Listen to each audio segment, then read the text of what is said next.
Only hope. Thanks for having me. It was great to hear Dr. Shabsig, and I'm glad to be with all of you, even if it's virtual. So I'm going to pick up where he left off and talk to you a little bit about surgical options. There's a little overlap here because I think Dr. Shabsig already kind of mentioned the goals are really to achieve cancer control in patients with localized disease. This is particularly talking about surgery. And in general, we want to preserve renal function when it's feasible. And finally, obviously, minimize morbidity to the people that we take care of.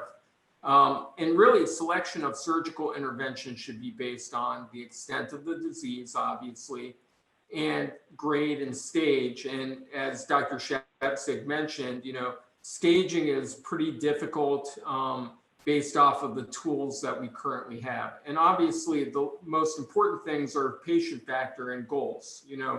In somebody who has compromised renal function or a single kidney, this can be a real life-altering decision as we decide what to do. So I'm going to see if my slide goes to the next one. It worked. Okay. You can tell I'm not terribly technologically advanced in this arena. So in terms of surgical options, they really break down into two categories. One is kidney sparing approaches, which could be endoscopic treatment, and then kidney or organ sparing approaches such as segmental or distal urethrectomy. And then the role of removing the whole kidney, which we call nephrouretrectomy. And so in that arena, whether you do it through an open or a robotic or a laparoscopic approach, I'll talk about that a little bit, and then the role of a lymph node dissection to assess local regional disease. And so this is a little bit of a busy slide, and I apologize for that, but to touch base on kidney sparing approaches, this is really an option for low risk upper tract urothelial cancer. And so some of this is based off of the European guidelines. We're talking about unifocal disease, so really just on one side, not in both kidneys, low grade cytology, so that the urine based cytology is often a useful test for us because most of the time, a cytology for low-grade upper tract urothelial cancer will come back negative because cytology is not terribly sensitive for low-grade disease, and it's better for high-grade disease. And then you really want a ureteroscopic biopsy that does demonstrate low-grade disease, although you have to put this in context of what the imaging looks like, because sometimes there can be regions of the tumor that exhibit low-grade features and other areas that exhibit high-grade features. So that's only one component. So clearly the last point is a CT scan doesn't show concern for invasion. In people who have compromised renal function, you can get an MRI that could be helpful as well. And so endoscopic ablation of urothelial cancer means that you're going in with a ureteroscope, which Dr. Shabsig already described, which is a long, thin, flexible, or semi-rigid scope placed through the bladder into the ureter. And tissue can be obtained by the use of various instruments, and then tissue can be ablated using various instruments. So different types of laser, holmium, thulium, or monopolar energy with a bug beat. You can also access the kidney in some circumstances for low-grade disease percutaneously, which means basically you're going in through the back directly into the kidney. And this can be useful for large tumors that are low-grade in solitary kidneys in the renal pelvis. Although it does carry a little bit more risk because you are creating a new access to the kidney. So the advantages of endoscopic approaches are that, you're preserving kidney function, which in some people is really critical. And if you look at some of the data in terms of appropriately selected people, you do wind up having similar outcomes compared to nephroureterectomy. And outcomes may be improved, and I believe Dr. Lerner is going to touch base about this more with the utilization of other options and other therapies. The disadvantage is that, it does really require a commitment from both the surgeon and the patient to do surveillance, which often requires going back to the OR periodically, doing imaging, and potentially retreating. So, and certainly every time you access the urinary tract, you can create problems and scarring, which create risks, including multiple anesthesia events. And occasionally when we have to leave a stent, that can create discomfort. And a theoretical risk is that you can, if you're going in there repeatedly, because we're using pressurized fluid in the urinary tract, you can potentially push cells deeper into the kidney or elsewhere. So those are things just to be concerned about. And so what's really key here is the appropriate selection of patients. In terms of other kidney sparing approaches, they kind of break down into several categories. And one is what we call a segmental ureterectomy. And that's really a fancy way of saying that you're cutting out part of the ureter and you're putting two ends back together. It's best for tumors that seem to be kind of in the middle to the upper third of the ureter. And that has to do with blood supply and how blood flows along the ureter, because in certain areas, if you try to put the two ends back together, you'll get scarred because it's a kind of a watershed area where the blood supply isn't very good. The other option is for tumors that are in the bottom third of the ureter is to do a distal ureterectomy. And this may or may not require reconstruction depending on how much of the ureter you have to take out. I would say the indications are very similar to endoscopic therapy. It's best for low risk disease, but you can consider it in patients with high risk disease with compromised kidney function or a solitary kidney. The size of the tumor, the overall function of the kidney, and the ability to kind of put together things without tension for a reconstruction are really critical considerations. And it's used sometimes when endoscopic approaches are not feasible or they fail. So this is just some imaging kind of showing, what we can do in terms of a distal ureterectomy. It's not entirely accurate because I couldn't find the best image for it, but the take-home message is that sometimes if the tumor is in the very bottom of the ureter, it's simple enough to just cut out that segment, including a small portion of the bladder, free up the bladder a little bit and sew the ureter into another spot. To get more length, sometimes what you wind up having to do is free up the bladder more, and you can actually tack it over onto the tendon of the psoas muscle, and that's called a psoas hitch. And that allows you to bridge more of a gap in case you have to take more ureter. And then finally, you can even take more ureter and bridge the gap by doing what's called a Bowari flap. And essentially what that is raising a tongue of the bladder, flipping it up towards the kidney and sewing the ureter to the end of that, and then closing up the bladder. And that sometimes can get you almost 2/3 of the way up to the kidney. There are other options in terms of reconstruction. You can replace the whole ureter if you have to take it out with a segment of small intestine that's called an ileoureter. Certainly when you get to that point, it can be a lot more complicated. So the advantages of doing this are really the same as endoscopic approaches. You preserve kidney. And again, in appropriately selected people, it can result in similar survival outcomes. But the risk is obviously when you're leaving part of the urinary tract on that side, there's a risk of recurrence. And obviously, the more complicated the reconstruction is, the more chance there is for scarring or complications related to that.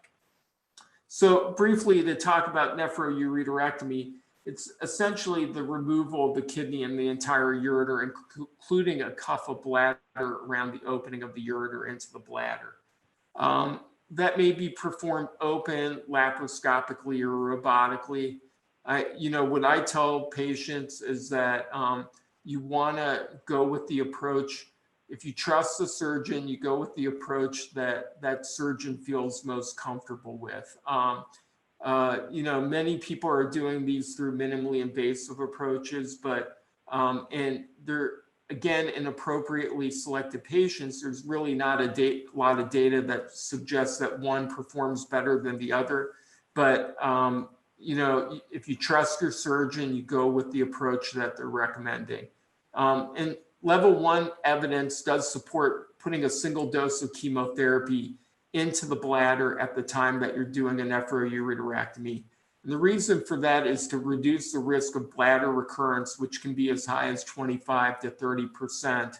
And what the chemotherapy does is essentially block some of the cells that might be manipulated and go down the ureter as you're doing the kidney surgery from implanting anywhere else in the bladder. So indications are obviously, this is more for high-risk upper tract disease, hydronephrosis, so blockage of the kidney, high-grade cytology or biopsy, multifocal disease, invariant histology. And I would also say uncontrolled bleeding from the tumor that can't be managed endoscopically. And I believe Seth is going to talk about this a little bit more. Consideration for neoadjuvant chemotherapy for high-risk patients or adjuvant chemotherapy. And then I'm not going to drill down into it too much, but a lymph node dissection should be performed with nephroureterectomy, and it also should be considered for segmental resection. So again, this is just some imaging. I would say most series demonstrate no difference in cancer control. Key driver of outcome is the surgeon in following appropriate cancer surgical principles, clipping the ureter early during dissection, avoiding spillage of tumor, performing a lymph node dissection, and removing an appropriate bladder cuff. Advantage is obviously it's going to give you good ipsilateral cancer control. The disadvantage is loss of renal function, normal typical surgical risk, and the risk of recurrence in the contralateral kidney and the bladder, which is low. And I think at that point, I'm done, and I'm going to hand it over to Dr. Lerner. Great. Dr. Lerner, would you like to control the slide? Sure, that'd be great. How do I do that? Hold on, give me 1 second. Let me just switch it over.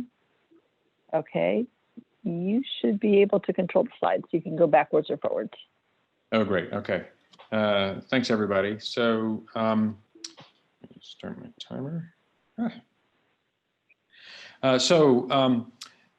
Probably one of the more common scenarios we deal with is low-grade upper tract urothelial carcinoma. So these have a tendency to be multiple throughout the kidney, pelvis, or ureter.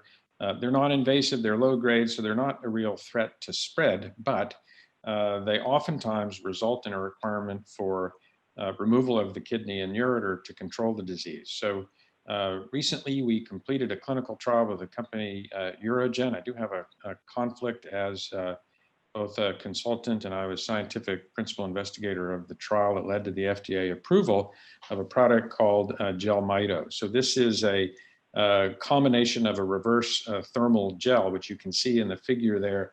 That's at cold temperature, say in an icebox, it's a liquid that's injectable through a ureteral catheter or a nephrostomy tube.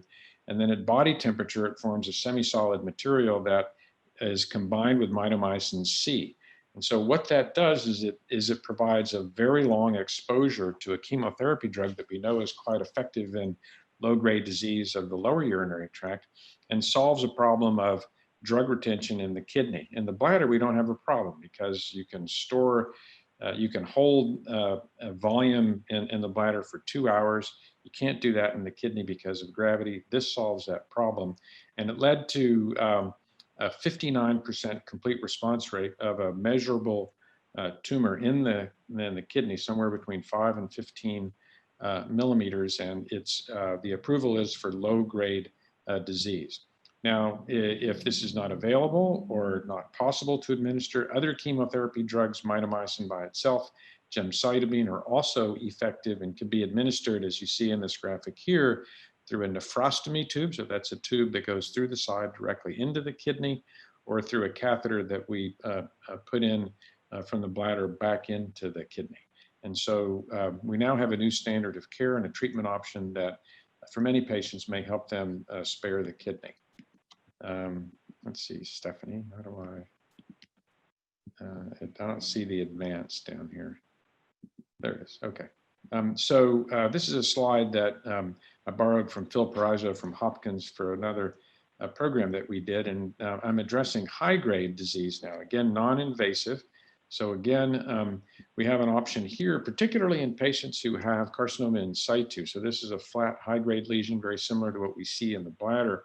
And you can access the kidney much like Dr. Weizer described. We can biopsy it, we can see, we can get cytologies. And if we have a diagnosis of CIS, we can treat using these same techniques through a nephrostomy tube or a ureteral catheter by giving BCG up into the a kidney pelvis using the same schedule that we do in the bladder.